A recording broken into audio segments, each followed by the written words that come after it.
Yes, now as you can see, children, we have already derived the first equation v is equal to u plus at, and we have also derived the second equation s is equal to ut plus half at square. Now let us derive the third equation, which is displacement velocity equation. V square is equal to u square plus 2as. Now from the first equation of motion, we get v is equal to u plus at, so that we have written down v is equal to u plus at. Take u on the other side, so it becomes v minus u is equal to at. And in the third equation, where we are going to do the third equation of motion, there we will require t. So keep t alone and take a as the denominator. Transfer a on the other side, so a will go in the denominator, and we are going to make use of t.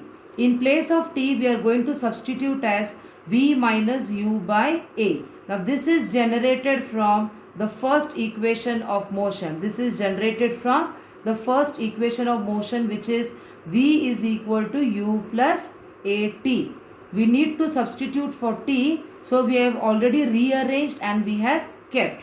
Now as I explained you children, for getting the second equation DOEB, we consider DOEB to be made up of two parts, the bottom part as rectangle and the top part as triangle. But to generate the third equation of motion, we will be taking DOEB as a complete figure which looks like a trapezium, and we know that area of trapezium is equal to half of the sum of the parallel sides into height. Now here, as you can see, we can take parallel sides as OD and we can take parallel sides as EB. Now in the picture, OD is taken as U and EB is taken as V. And let us take OE as the height between the two parallel lines OD and EB. Now, area of trapezium, that is quadrilateral, area of quadrilateral DOEB is nothing but it gives you the distance travelled by the object.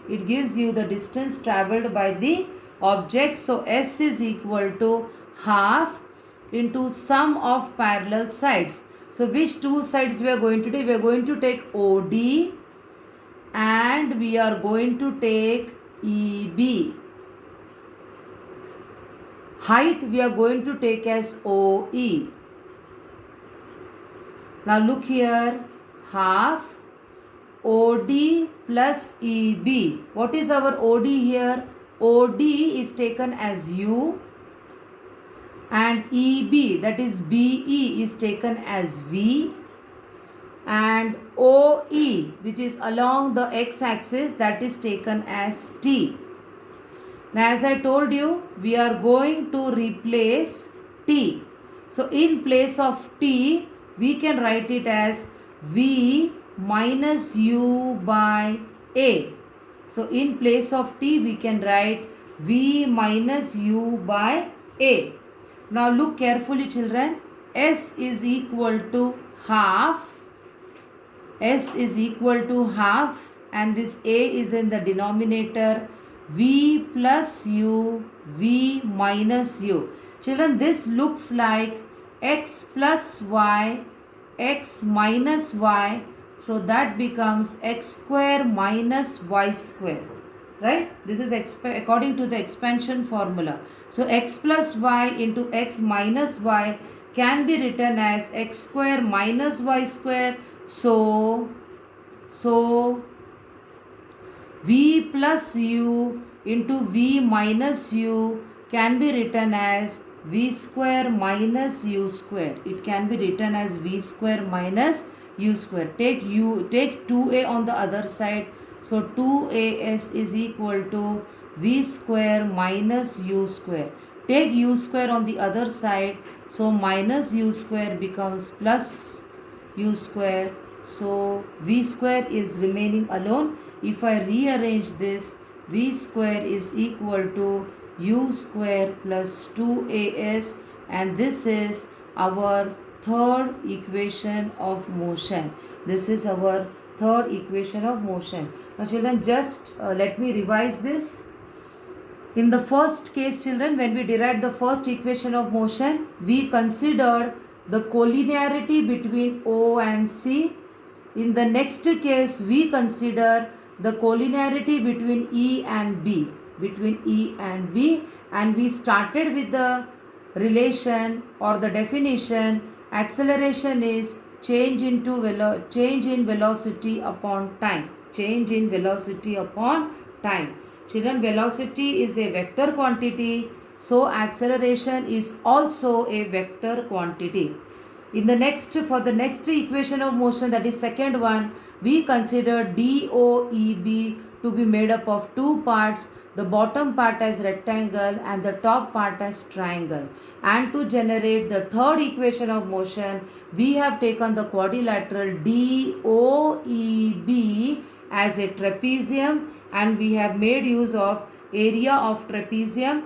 Also, we have made use of the expansion formula x plus y into x minus y, which is x square minus y square. Using this, we have applied here v plus u into v minus u is v square minus u square. Correct, children? So there is a lot of mathematics involved here.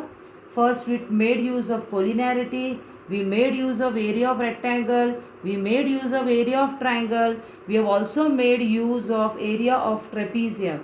So do not worry, it is very easy. You just write it once or twice and you will definitely get hold over it. It is not difficult at all. And how we are getting all these sides as equal?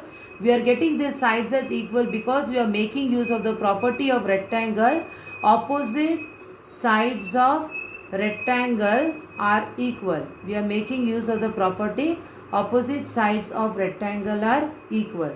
You can see certain construction lines are given which are shown as dotted, and it is very easy. You just practice it twice, thrice, and you will get hold over it, and it is easy, children. Okay, so just work out, just practice. In case if you don't follow any step, you can just let me know. Okay, yeah, thank you.